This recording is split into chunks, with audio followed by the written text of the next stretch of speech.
Hi, welcome to Paranormal Extraction and our Halloween specials. Today we have my favorite guy who's been on the show many times before, which you can find on YouTube. But Mark Olly with witches, wizards, and ghosts.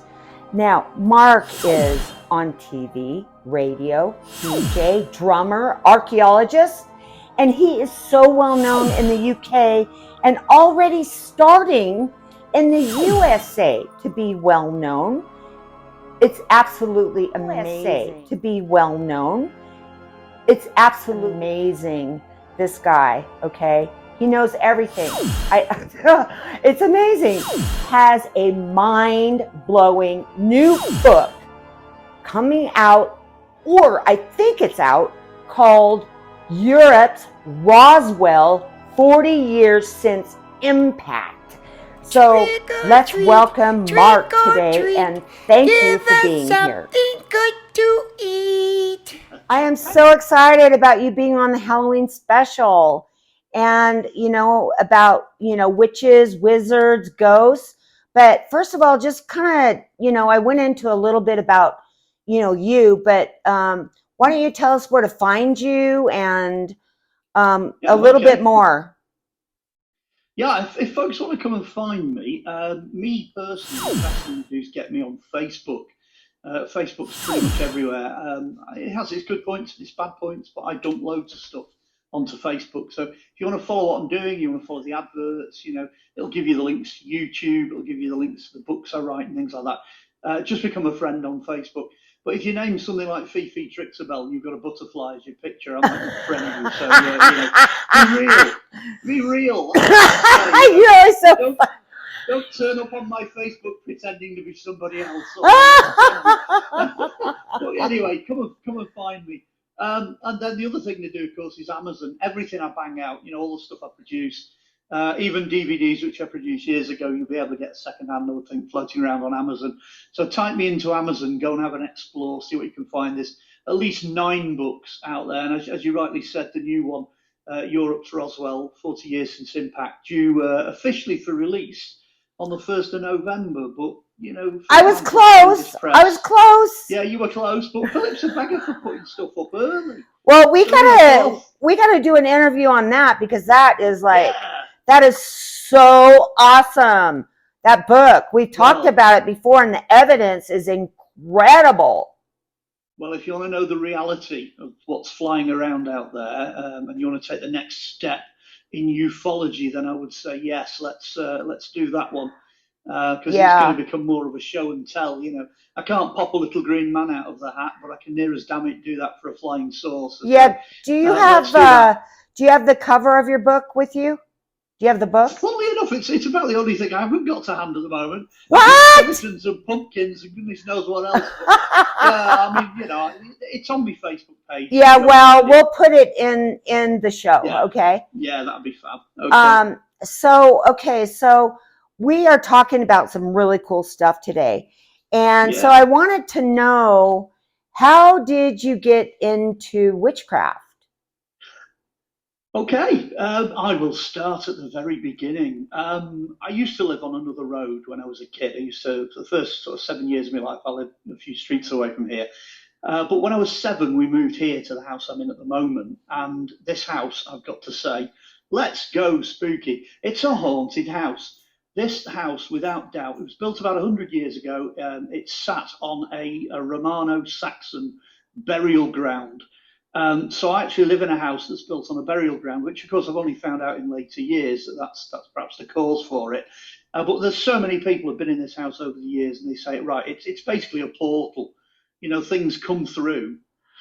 So when I moved here at 7.5, let's go with the ghost thing first. Yeah, ghost, absolutely. Yeah, okay. It starts everything off. 7.5 years of age. I'm asleep in my bedroom, which is just above me now. I was asleep there. Woke up in the middle of the night. I couldn't really tell you what time, but you sort of open your eyes and your eyes start to focus. Bottom corner of my bed, bottom right-hand corner, is this tall figure of a Victorian gentleman dressed in a green and brown fleck tweed jacket, waistcoat, pocket watch, matching trousers, full 9 yards, dark hair, piercing dark eyes, possibly blue, but extremely dark. But what's unusual about this guy is he's not far off the ceiling. As I'm looking at him, he's far, far too high up in the frame for him to be a real guy. And I can see the wardrobe through him. So he's transparent and he's just stood there staring at me. The whole bedroom's like a refrigerator. Everything's freezing. You could see your breath, and I'm terrified. So I'm looking at this thing, and it's looking at me.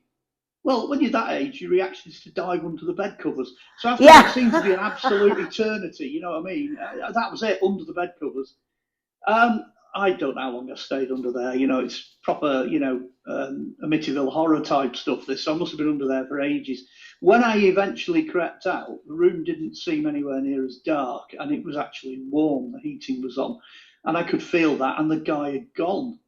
Now, that started me off, because at the end of the day, when you're that young, you think, what on earth was that? And back in the day when I was a kid, there used to be this series called the Armada Book of whatever. So you had the Armada Book of Ghosts, the Armada Book of Mysteries, Flying Saucers, Spoon Bending, Loch Ness Monster, Levitation, you name it. Yeah. You get all these books, it's the days when things like Arthur C. Clarke's Mysterious World, that came out of that era, and yeah. like Uri Geller and, all that sort of thing.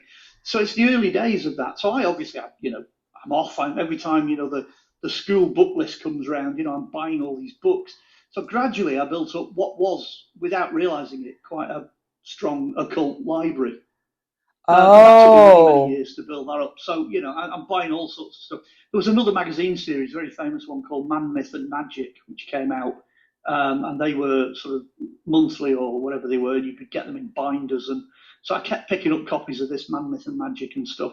And then I started collecting as much stuff as I could that related to the occult and mysteries and what have you. Of course, at that stage, I'm just me.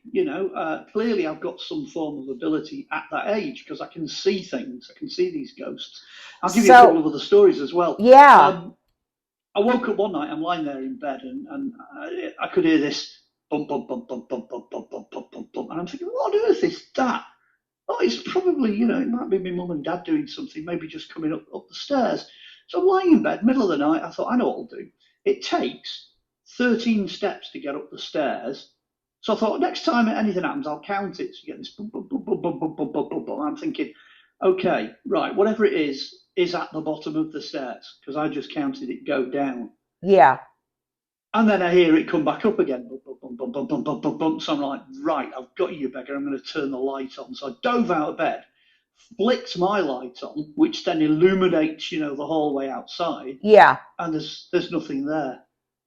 And what I do remember thinking, because I had a jolly good look all the way around, nothing there. I switched all the lights off, and it started again. Bum, bum, bum, bum, bum, bum, bum. What I do remember thinking is, they sound like cloven hooves. Ooh. And then I just fell asleep, because by this point I'm quite used to it, and I wasn't the only person to experience things like this. God. A friend of mine came round to visit from school. I'm moving up a few years here, so I'm not putting any dates to this, but a friend of mine came round from school, and he came to see me, and he knocked on the door, and I opened the door, and he went, "Hey up, lad, you're really posh." I said, "What do you mean?" He said, "Well, you got a television set in your bedroom." And I'm like, "I don't have a TV set in my bedroom." He said, "You do." He said, "It's black and white. The whole bedroom's lit up with light." He said, "I could see it when I walked up to the front door." And I'm like, "No, really, I don't. I don't have a TV." So we both walked out to the front and looked up, and the bedroom's in darkness. So whatever it was that was illuminating that bedroom white, he saw it. I didn't. There's another friend of mine came round as well. We were going to have like one of these music nights where you just, you sit in your bedroom playing loud music. In fact, there was a couple of friends. There was a lass I knew and another lad I knew, and they came round. And my mum and dad, being what they were like, "Go on, clear off. We're fed up with you. Go upstairs and play some loud music." So that's what we did. We went upstairs.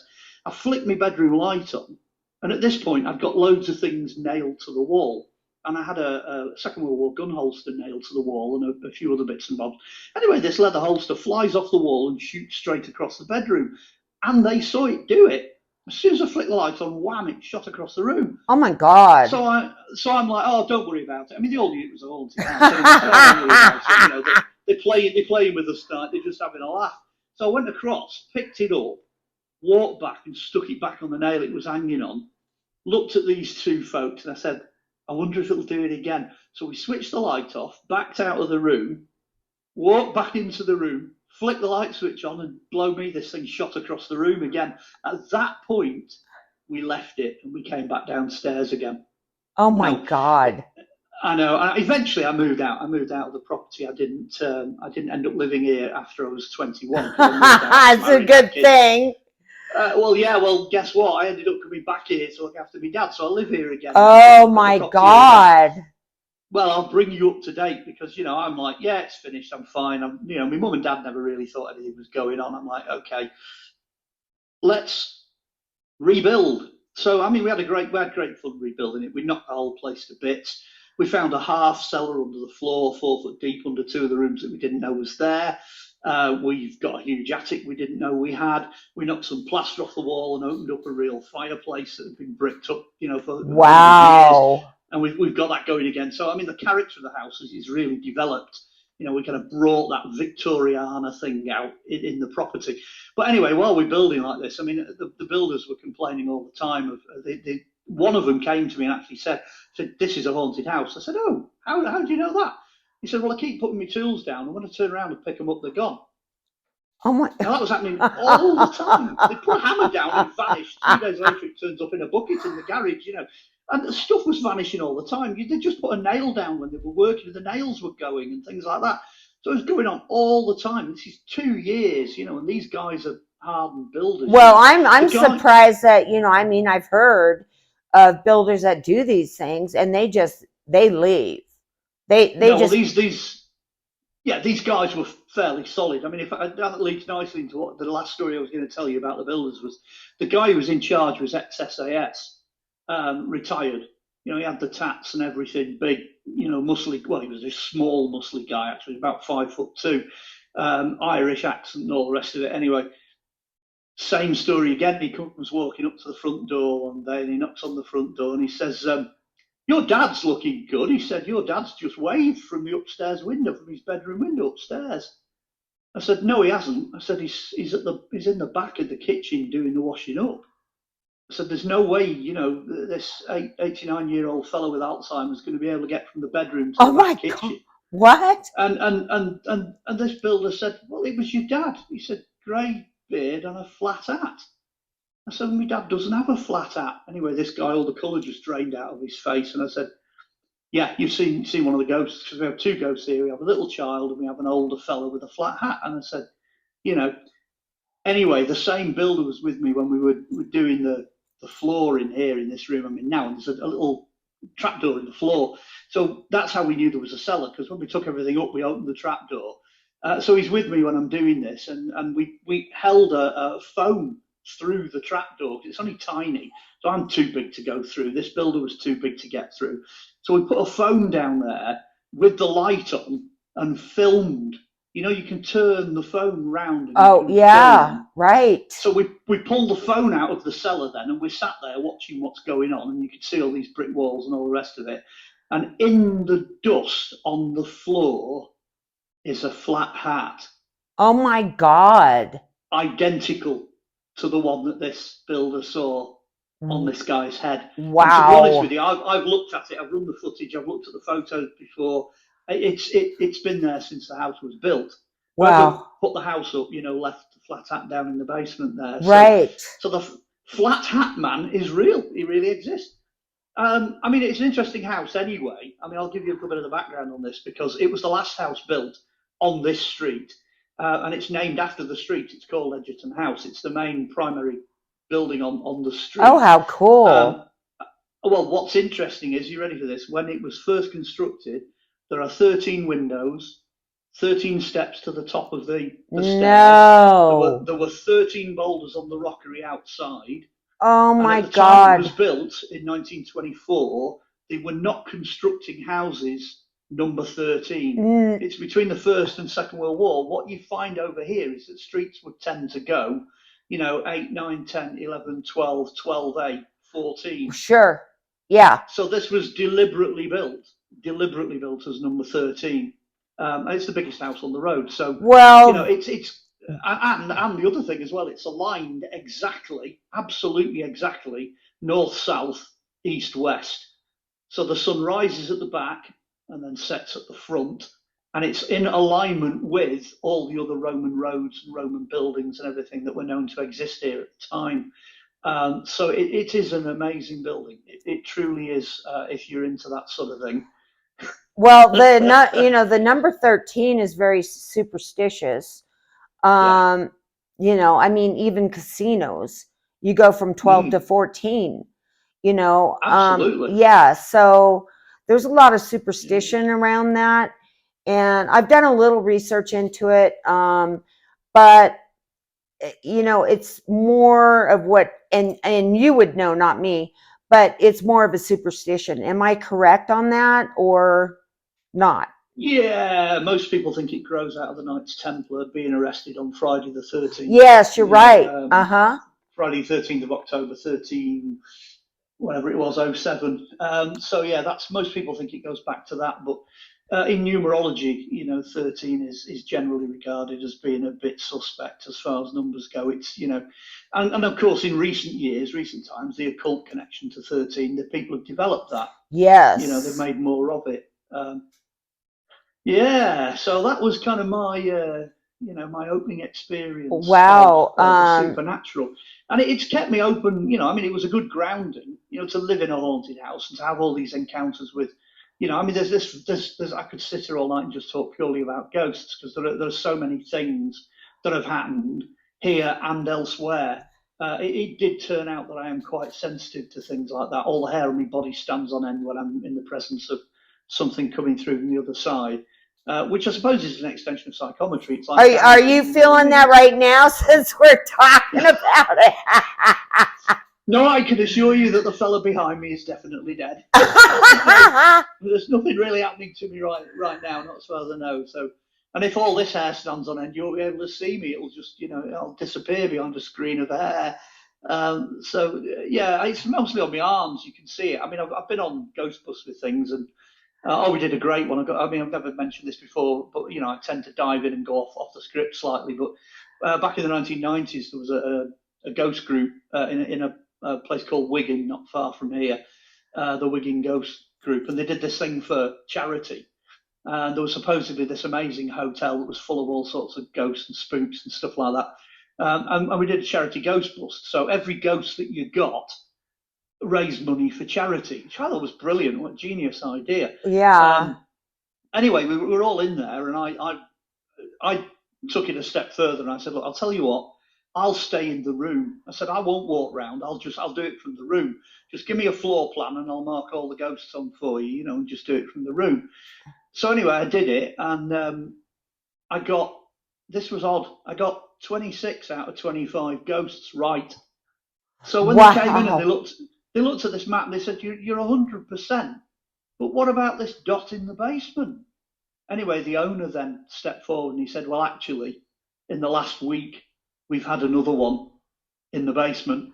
He said, so you got 26 out of 26. Oh, 26 ghosts in one house?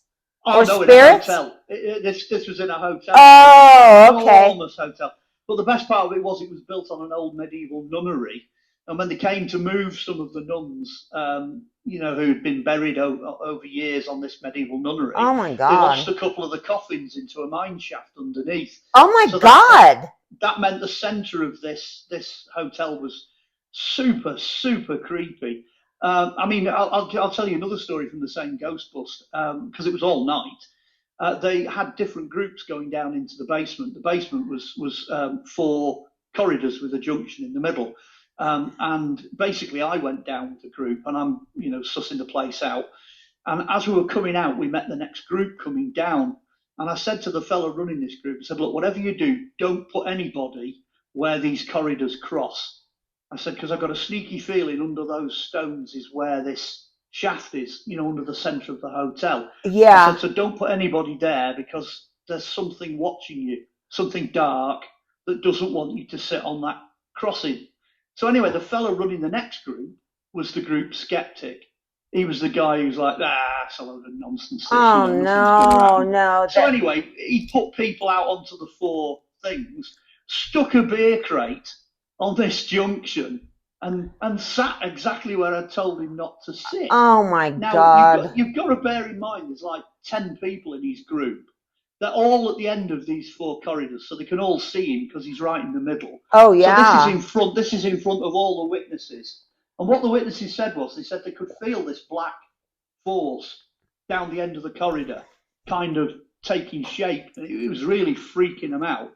Within about 2 or 3 minutes of him putting this beer crate, something shot down the corridor, hit him, and pushed him and the beer crate about 6 or 8 foot up the corridor, 2 or 3 meters back up the corridor. It actually hit him and pushed him, at which point he went completely white and said, right, everybody out. And they all came thundering up the stairs to the heart of the basement, just as I'm saying goodbye to my group. So they must have lasted all of about 3 minutes down there. Oh my God. But to have so many witnesses see this black shape hit him and then push him down the corridor, that's exceptional thing to happen on a ghost bus. That. It's what movies are made of. That wasn't here though. That was in a hotel in Wigan. So Wow. But I was there for that, and trust me, this guy's not a skeptic anymore. Not after that. He was quite terrified. Yeah. And when you're dealing with evil, spirits, that's really putting yourself into jeopardy. I mean, well, they do have a personality. I mean, if you're dealing with stuff on the other side, it'd be very naive to think these things don't still retain, desires, wishes. You know what? You go that's stick a why on top of somebody's lost grave. Mark, that's why I don't like any of the shows anymore. Because I mean, you are seriously putting yourself in jeopardy. So we talked about, what they're doing, which is ridiculous. So let's move into witchcraft, since we talked about, people not doing this stuff, which is what we're about now. But I was into witchcraft. We've talked about it. You were into witchcraft. So what is going on with witchcraft? Now, I know that it was like, everyone thinks it's a big woman's thing, okay? Like if you go back to Salem or something like that. But, I know that males are into it too. And you are. Yeah. So. Well, I got into it by accident, if truth be known. And it follows on nicely from the ghostly thing, because, you always get that reputation of being the weird kid at school, and that's basically what I was. I was this weird kid. So back wine to, I've just seen a ghost. I've got this, collection of books, this, that, and the other. I see things, I hear things, I'm odd and weird, well, hey, that's, nothing's changed. Yeah, me too. And once you're like that, then people start to notice that you're different. And what I tend to find is, I mean, if you're actually capable of doing anything, if you're the next super psychic or Uri Geller or whatever it is you can do, if you're doing it and you live in it and it's happening all the time, then people start to pay attention. Anyway, I had a friend at school, and his nana and granddad had an old house in a local village. And basically, we're only talking like I was about 8 years old, maybe 8.5 at this point. So totally naive about anything to do with, the occult and witchcraft and all that. But his nana and granddad had this house. And what we used to do was we'd all pile down there at weekends. So if you can imagine a kind of safe environment, in the what would that be? End of the 1960s, going into the 1970s. A fabulous place to be. I mean, they had wrecked cars, old boats, tons of sheds, massive tree in the back garden. Wow. Pretty much the whole garden. They were so forward thinking that there was about 20 it's a great place to hide if you're going to start witchcraft. Yeah, there was about 20 or 30 kids there this weekend. We decided we were going to see how far down we could dig.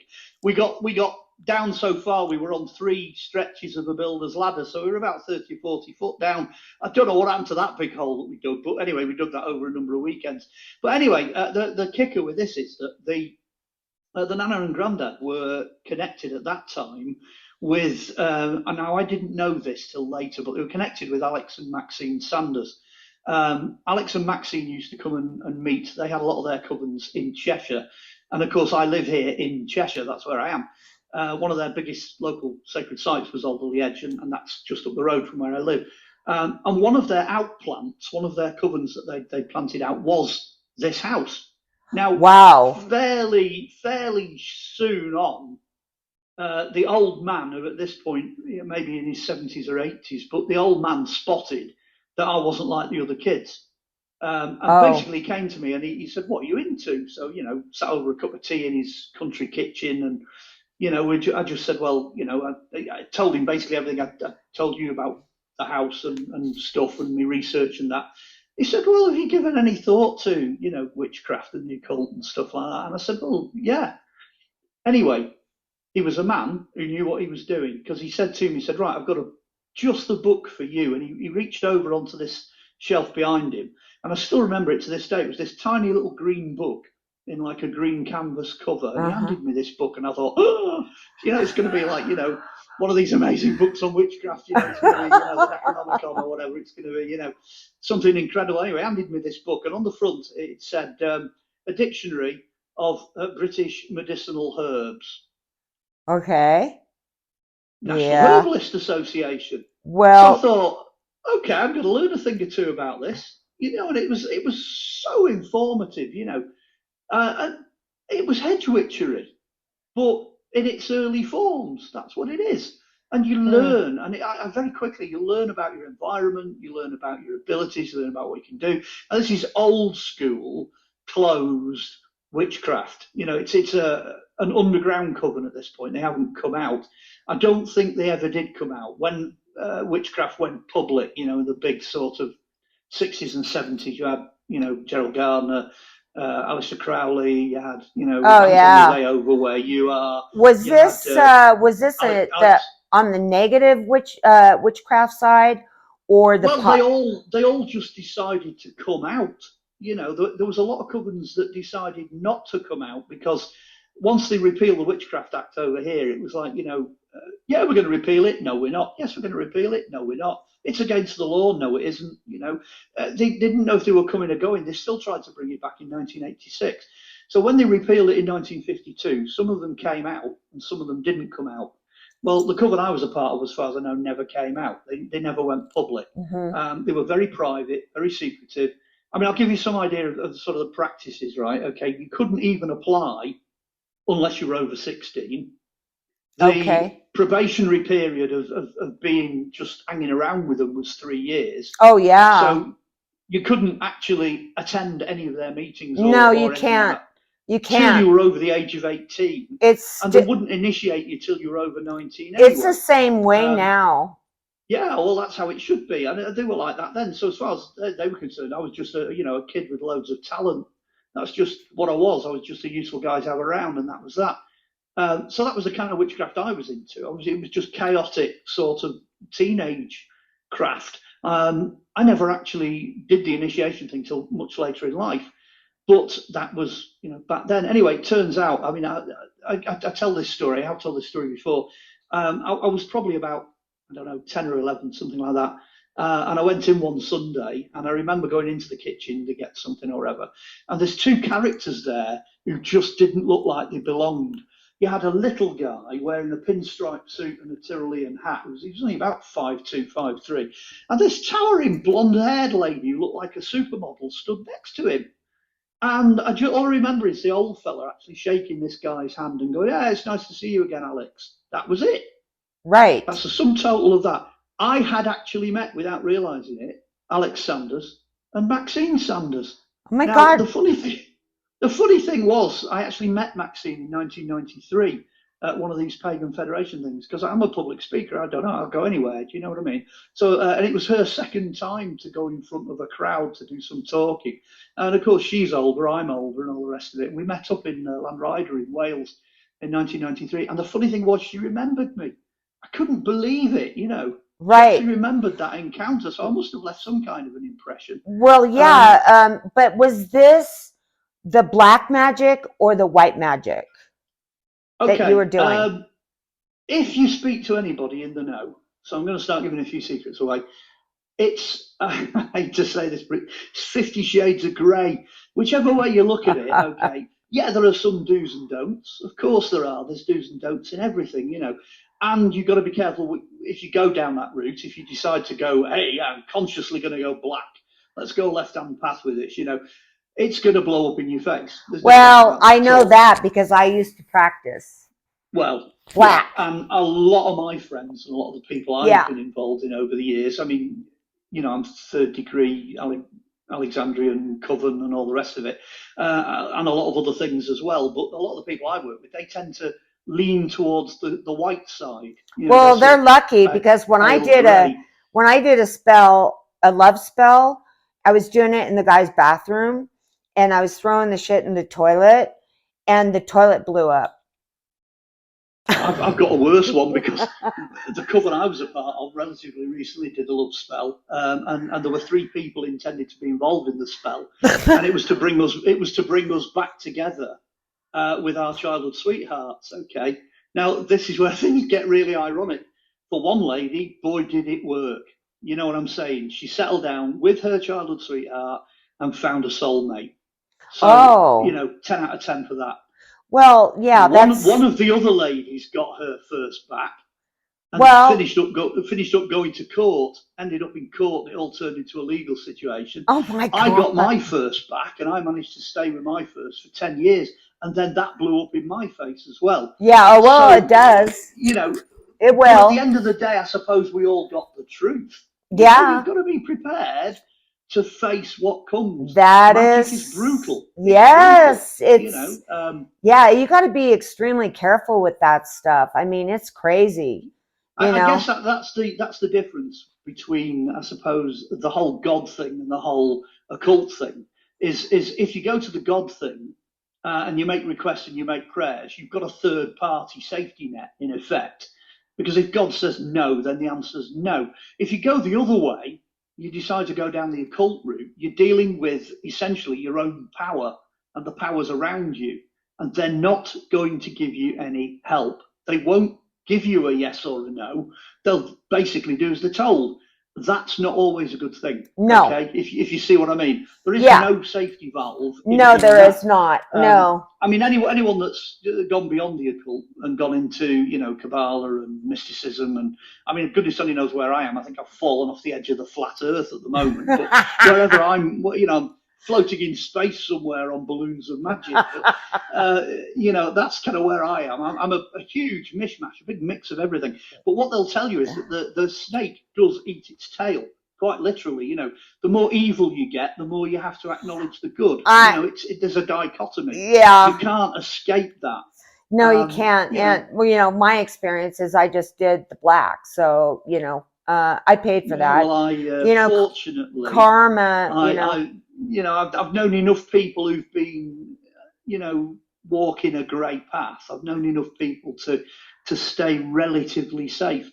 Although, you know, I've had bad experiences and stuff like that. My relationships have been absolutely diabolical and fallen apart. You know, I've been thrown out of churches because apparently, you know, it's impossible to, you know, repent from being involved in the occult. Nonsense. Yeah. And then you got the other side of it as well. You know, some of the occultics thought that I was a black magician because I trained as a vicar.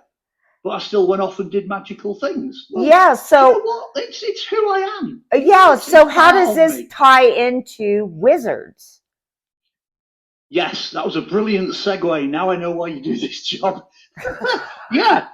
No, because it does kind of remind me of the, you know, going into the wizards thing. Yeah, it does. It's yeah. So tell me a little bit about that. If you kind of go back to traditional British witchcraft, you'll find that there's this role known as a magus or a magister, which comes from magi, which basically means someone who is male but magical. Now, I can only speak for the coven that I was a part of.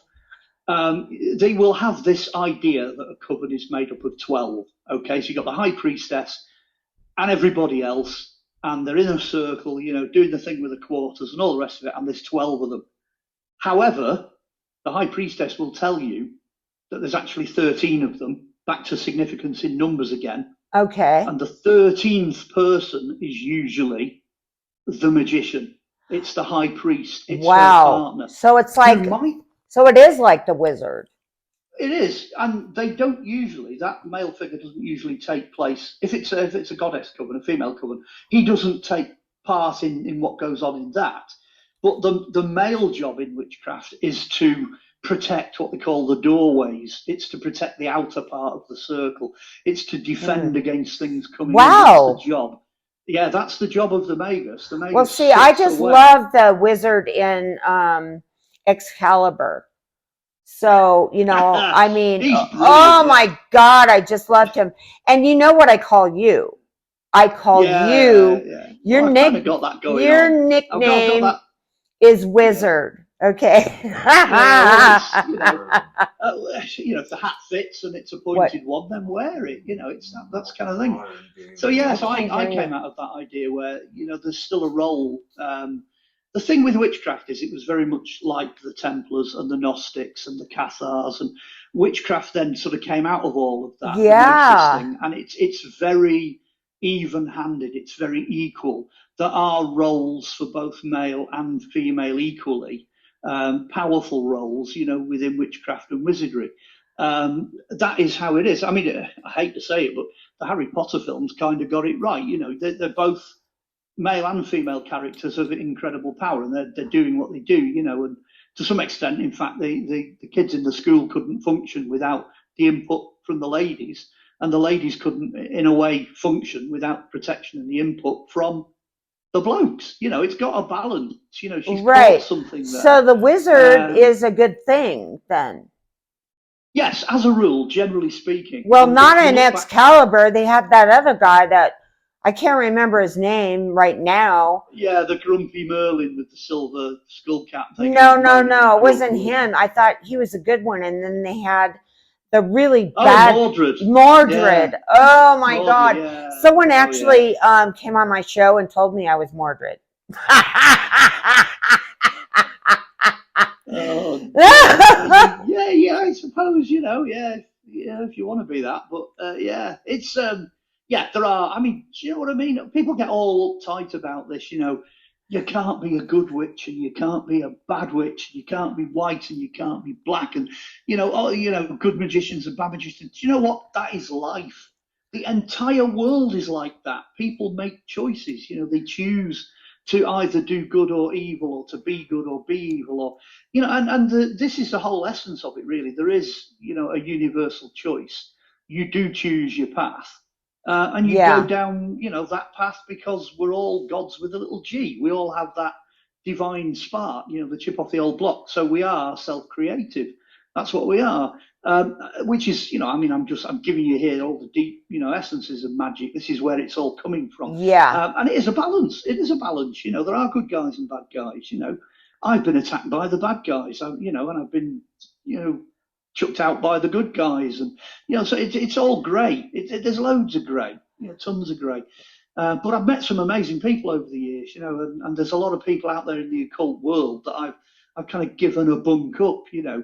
I don't know how many of the last of the old school are still alive. There aren't that many. I know Maxine's still with us, but a lot of the high priestesses associated with Gerald Gardner have gone. I know Crowley's kids are still alive, quite a few of them. I know Right. at least two of them. So and then you've got the modern day development of things like over here we've got the Children of Artemis with Well, Kate you know West what and I Willow want to know Watton. is who do you not know?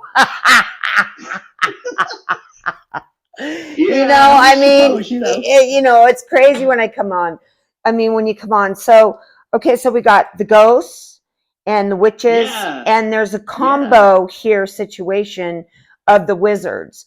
But really, when you yeah. look at it, there's always a yin and a yang, and there's a There is. Yeah. gray area of you cross over to either the good or the bad.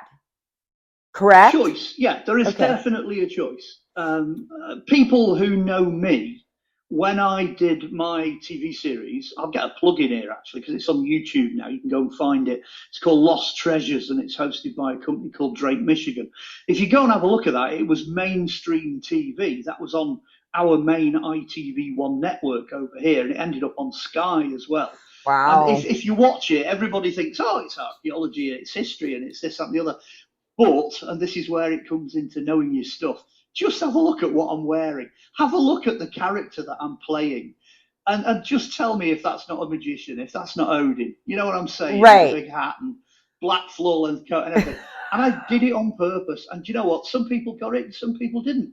But the highest watched episode on there is Pendle and the Witches. That had just cleaned up that episode. Everybody watched that. So clearly some folks got it. Some people understood. I suppose that makes me, ready for this, the only wizard presenter to appear on UK television. You know, I never really thought of it that way, but you know, running around as a wizard, and it was like that. You know, it was 5 years of magic. You know, that was me at my magical best, if you like. Wow. I have the thing in the occult is that you have this thing in witchcraft where you can take the rites of withdrawal. So you get to a certain age where you just think, do you know what, I just don't want to, run around waving my magic. Yeah. I think since I've passed 60, I think I've gone into that phase where I don't really want to. No. Do it all. No, I do a few things, but I'm very careful on how I do it. I mean, extremely, because the backlash is, it's so bad, Mark. It's so bad. Well, it's almost like voodoo, there's always a price to pay. I mean, come on, I blew a guy's toilet up. Don't you think he's wondering what the hell I'm doing in there? So I just sat there and thought, wow, that was one hell of a curry. Yeah. Okay, so we kind of, we kind of scrolled through some really cool stuff. And we kind of like to keep this a little shorter. But, if I get some comments that people want to hear more about a specific subject, then we could do a whole show on that. But since it's a Halloween special, we just kind of wanted to kind of go through a little of each, which I think is fantastic. I mean, I think the show has been great today. It's always great with you, always. So I wondered if we'd get it all in the time frame we got. I just thought we might completely overrun. Well, and I only gave you 3 questions. Look at what we've done with them. I know, but you know what? We can, if I get some response from this, then we'll just have to, book you for another show. I mean, that's just, how we do it. But okay, so that was fantastic. I want to thank you. And just tell us about your new book, because we will be doing an interview on that once again. And then we'll close it down.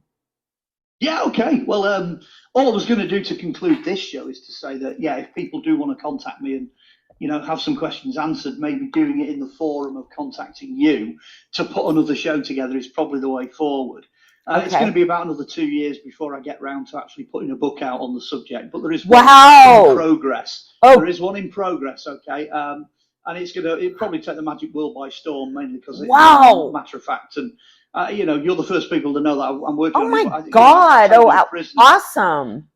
Okay, so that's coming. Yeah. And then the new book, again, let's get the plug in, Europe's Roswell, 40 Years Since Impact. That is out on the 1st of November. It's show and tell. It's got all the bits of the crashed UFO debris in there. Follows on from the documentary, which we did in 2008, which we're actually going to put out on YouTube again in November. So you can watch out for that. But more importantly, we're going to do it as an interview. So folks should definitely tune in here. Oh, yeah, definitely. And, see what we do with it. I mean, this one came perilously close to our moon landing interview, actually. Oh my God, the moon landing video. I mean, I got in a huge fight with someone, and actually didn't work out too well, which is kind of sad. I'm not going to get into it or say any names, but it didn't work out well. I think this one will work out better. Anyway, let's just say to all the listeners and the viewers, let's just say, be kind. Yes. If you've got sensible, positive questions to ask, we'll answer them. We'll do a part 2 and we'll answer them. Oh, yeah, definitely. Okay. Well, thank you, Mark. I really appreciate it. And thank you, everybody out there. And I think you know, everything is covered here. You know how to contact us, either Mark or I, and when we do the YouTube video, make sure you look at the description, because everything will be in there, what the show is about, and Mark Olly's bio. So you can check all that out, his name, to find him on Facebook, or you can contact me. It's that simple, right, Mark? Yeah, it's goodbye from me and Dead Fred behind me. Great background, great background. Okay, so me, Witchy, is going to sign off. And again, thank you, Mark. And that is the end of our fabulous Halloween special show. Bye-bye.